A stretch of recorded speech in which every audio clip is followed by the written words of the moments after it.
to make his presentation concerning total nitrogen water quality conditions. As was requested by RAC, this item is a follow-up from November's water quality presentation. While Stuart is setting up, I'd like to mention that a new community level water quality presentation and fact sheet has been developed for public consumption.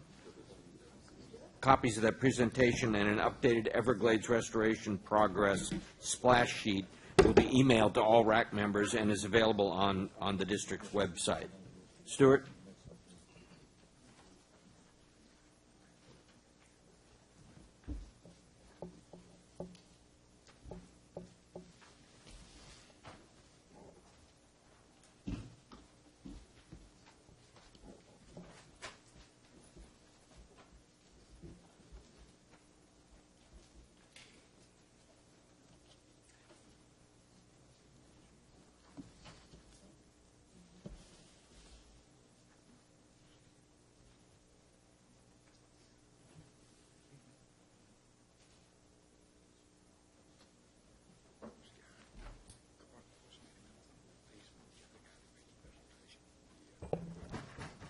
Okay, good morning, everyone. Sorry for that delay. I had one extra slide that we put in my presentation towards the end, just as backup material in case I had any questions, so I want to make sure I had that available. As Mr. Moran said, I'm coming back today to give an update on nitrogen conditions, and it's primarily in the northern Everglades. At the last RAC in November, I gave a presentation on phosphorus conditions, and that was throughout the entire district. And I've received a lot of comments, a lot of good comments from the RAC members for modifications or updates to that presentation. And we've actually done that. Staff went back and modified a number of slides, added additional information. So I just wanted to make everybody aware of that. And that revision is posted to the RAC site, to the RAC website on the district's web under the November meeting. And if you do have any questions, if you've had a chance to be able to look at them and you have any questions when I'm done with the presentation, I'd be happy to answer those. So for today's presentation, focusing on Lake Okeechobee and the Caloosahatchee and the St. Lucie estuaries. And as I did in the presentation in November on phosphorus, I'll also be presenting a 5-year average. And I'll try and give some I've got a slide that talks about TMDLs. You know, when you're showing data, you want some concept of maybe what the metric is that you're measuring against. But one thing that I will say is that as I get into the metrics, those metrics are not as well. We've made a lot of progress in terms of metrics for phosphorus throughout the system, the Lake Okeechobee TMDL, the Everglades phosphorus rule, the criteria. There's been a lot of work into developing those metrics and how you assess them. And what I'd say is with nitrogen, that's still something that's a work in progress. There's been initial efforts on that. So just bear that in mind as I give this information. This is a high level. There's really a lot more going on that it's not possible for me to try and cover at this point. So starting with Lake Okeechobee, there is a TMDL for phosphorus in the lake because it was identified as being nutrient limited for phosphorus. But for the lake for nitrogen, it wasn't determined to be nutrient limited for nitrogen. So therefore, there is no TMDL set in the state water quality standards. In the St. Lucie estuary, and both in the St. Lucie and the Caloosahatchee, it was deemed nutrient limited for nitrogen. And in the St. Lucie, a TMDL was established in water quality standards. And basically, the number right now stands at 0.72 milligrams per liter, which is about 720 parts per million. A lot of that work was documented in the BMAP that DEP worked on back in 2013. DEP is actually, they're the lead in the state on developing the water quality standards, and they have a BMAP, which you've heard in previous presentations for both the Lake Okeechobee, Kissimmee area, the St. Lucie, and the Caloosahatchee. So there's actually a lot of information in the BMAP for both the St. Lucie and the Caloosahatchee that talks about development, more information on the TMDLs, and also the programs that are in place to try to get reductions within these watersheds to achieve what those targets are. For the Caloosahatchee, I will contrast that You'll note that it's loading that's in metric tons per year, as opposed to the St. Lucie, which is a concentration. So when the state water quality standards were being developed for these two areas, it's based on the available data, where you measure, what your objective is, and TMDLs can be set as either a concentration or as a load. So for the St. Lucie, it was deemed appropriate to do it as a concentration. I believe it's measured at the Roosevelt Bridge. That's where the phosphorus concentration, I believe salinity also, it's a target point as all the water moves through the watershed and gets to that confluence point. That was the spot that was deemed where they'd want to measure. They're still working through trying to figure out exactly whether United do as an annual assessment or whether it's a 5-year assessment. But that's the TMDL that's set for now in the St. Lucie. And then the Caloosahatchee, it was deemed that it would be appropriate to set a loading as a target. So the actual loading is in million pounds per year. That's the number. It's in parentheses. So it's 9 million pounds per year of total nitrogen, which translates to roughly about 4,100 metric tons. And I give you that conversion because in the presentation I'm showing metric tons. We're not showing it in pounds. So you've got an apples-to-apples comparison. Okay, so this should be familiar to you. This is very similar to the phosphorus figure that I had shown before, and all the information has been replaced with total nitrogen. What you'll notice, the graphics are the same, so just to orient you to one of the boxes, I'll show you. If you look up at Lake Eastopoga in the upper left-hand corner, it tells you first the percent of water that comes from that area on average for the last 5 years. It tells you also the average total nitrogen load, the next number in the upper right. And then when you look in the boxes in the white area, you'll see that the nitrogen load on average from Eastopoga watershed is 530 metric tons, and the concentration has averaged about 1.5 parts per million. As you look throughout the watershed, point out a couple of things, that overall the northern watershed contributes about a little bit more than 90% of the flow, which is the same number as I presented before with phosphorus, and about a little under 90% for the total nitrogen load. When you look at the West Lake, on the southern end of Lake Okeechobee, the regions that are called West Lake, South Lake, and East Lake, in combination, I think this is maybe something that Mr. Wade had mentioned before, is that the total volume of water that's coming from that region is it's under 3, 7, 8, 9. So it's under 10% total on average. For the loads, it's a very small percentage of the total also. It's a little bit more than 10%. But again, that's on average. And then what you see is in the Kissimmee region, if you look at those boxes, you'll see that the concentrations are a little bit lower than the rest of the watershed. They're ranging between 1.2 to 1.3 parts per million.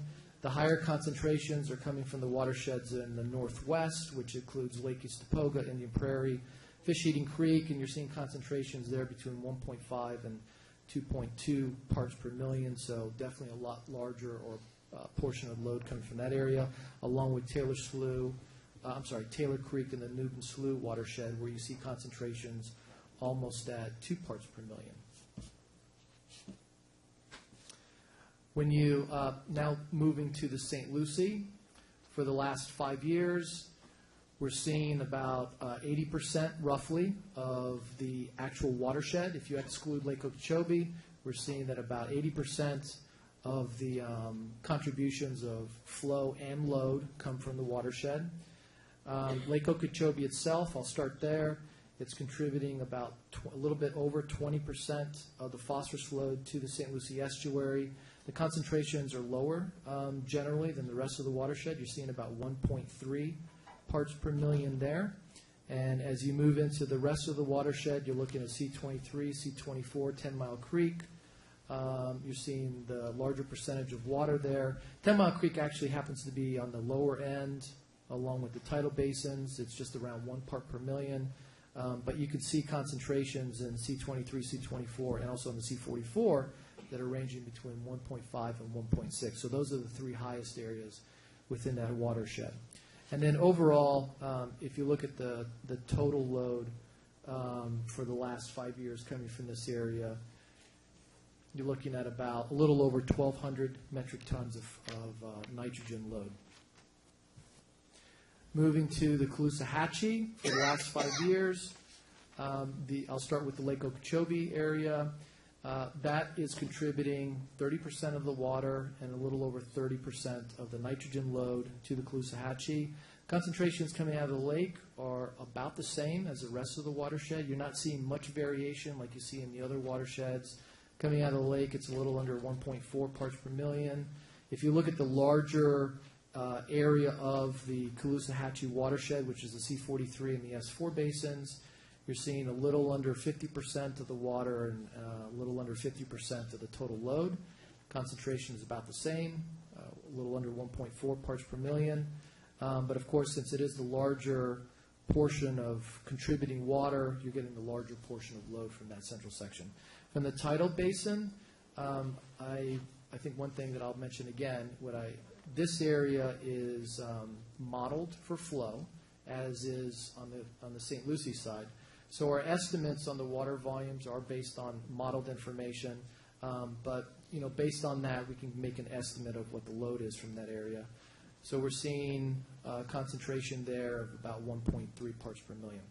Now, the way the TMDL is set, it's for the Caloosahatchee River estuary. It's a total load. And if you actually do add these up, they end up being lower than what the target load is. But the thing that I'll say is that the loads that are shown here is not the total contributing load to the estuary, because you've got point source and non-point source contributions. And so there's still a lot of work that DEP needs to do in order to assess contributions from the area, how they implement the TMDL, what's the appropriate way in measuring that metric, whether it's 1 year, 5 year, what points they want to use. So that's still a work in progress. So that actually, for nitrogen, that's the update.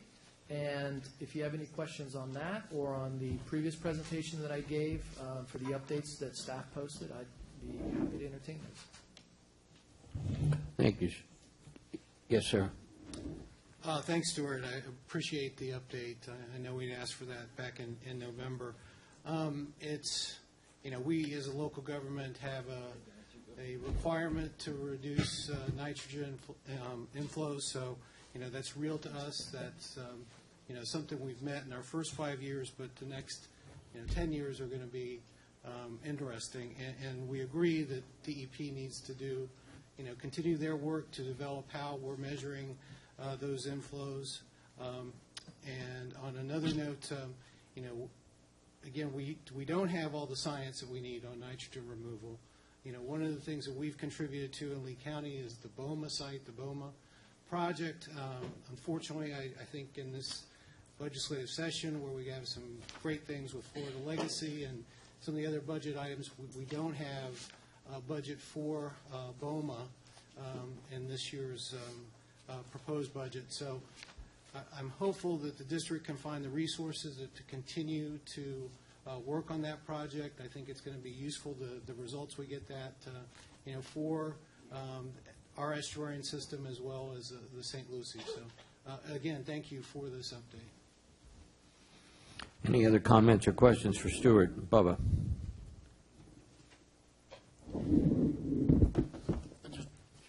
Just to kind of emphasize again with this report, when combined with the rest of Stuart's report on phosphorus, I mean, once again, I'll just comment on this back pumping issue.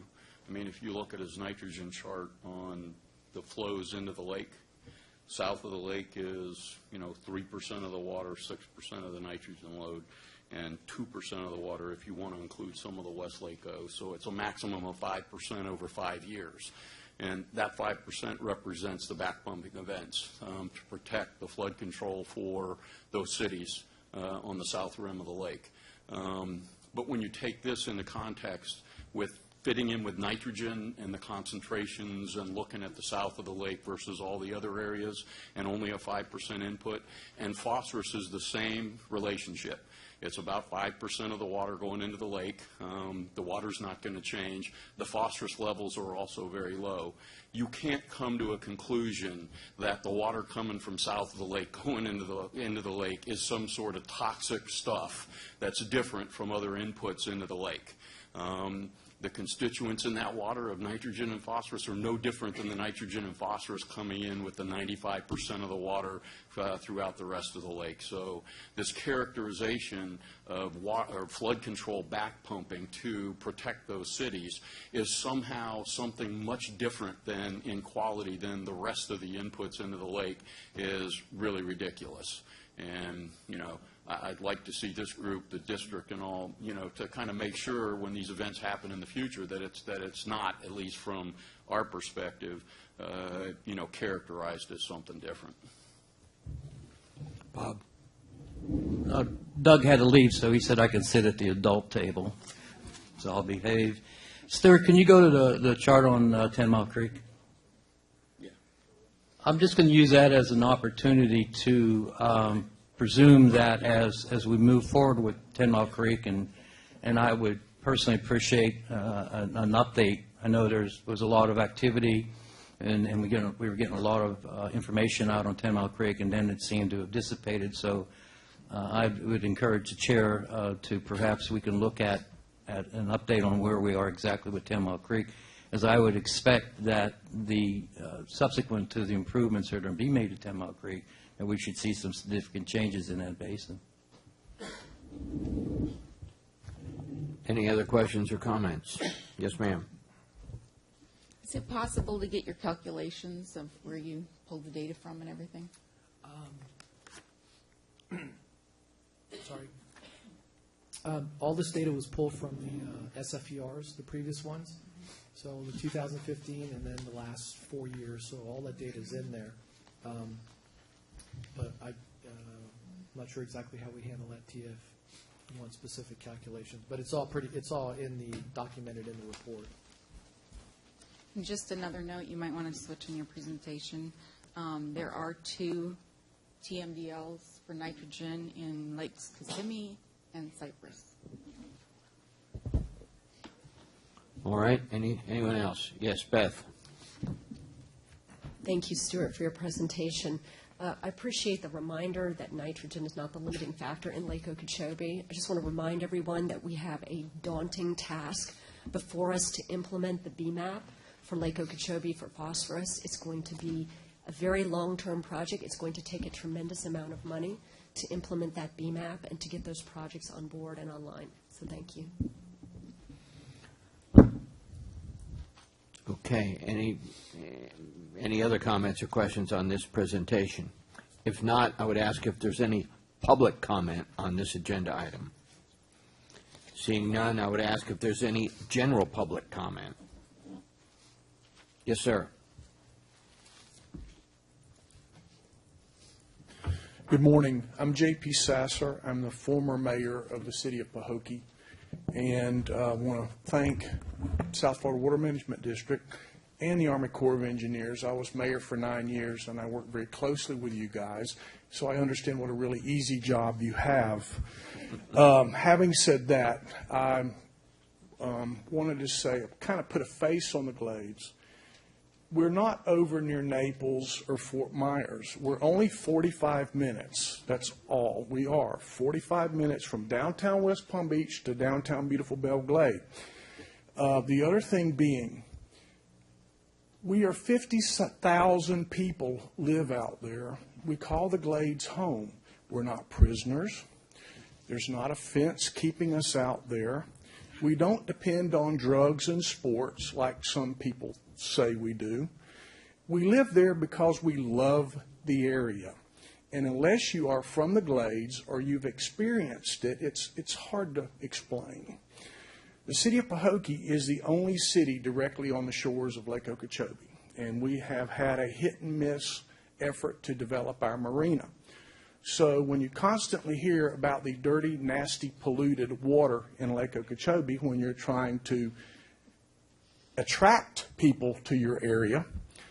And I have to sit here today and I see Mary Ann is bragging, we're having a big, huge fishing contest. Then Guy Harvey, who is not stupid, is spending millions of dollars to build a resort on Lake Okeechobee. I don't think he would be if it was dirty, nasty, polluted water. The other thing is, when you live in the Glades and you know everybody and you've grown up with everybody, and we talk and we visit and we kind of become clannish because we are a little bit separated out there, and we really invite people out. I have repeatedly attended meetings in Martin County, and the misinformation and the overall level of just solid stupidity is astounding. I've had to hear people stand up and say, oh, we went fishing in the Rim Canal and the water ate the paint off of our boat. I had to hear one time that I understand that y'all group used to grow vegetables in the Glades, but then the Von Hools came over and bought up all the land and started U.S. Sugar. This is what we're dealing with. So I thank y'all. The press is our problem, and we need to work on educating the people. Thank you much. Very good. Thank you, Mr. Sasser. Any other general public comment? Seeing none, as we approach adjournment, I'd like to remind you that our next meeting will be in this room March 3rd, and there will be a recreational issues meeting on March 14th at 5 p.m. at the district's Okeechobee Service Center. Finally, some of our executive team are leaving the district, and this will be their last RAC meeting. Jeff and Marcia Kivett and Tom Teets Tom is retiring, and can you imagine this? Jeff's taking another job. Who would want to leave here? I just don't get that. But congratulations, Jeff. We appreciate all that you've done for us, and I'm going to miss you.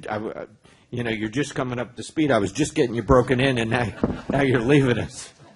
I want to thank you and Marcia for all you've done for us. We appreciate it. And where's Tom?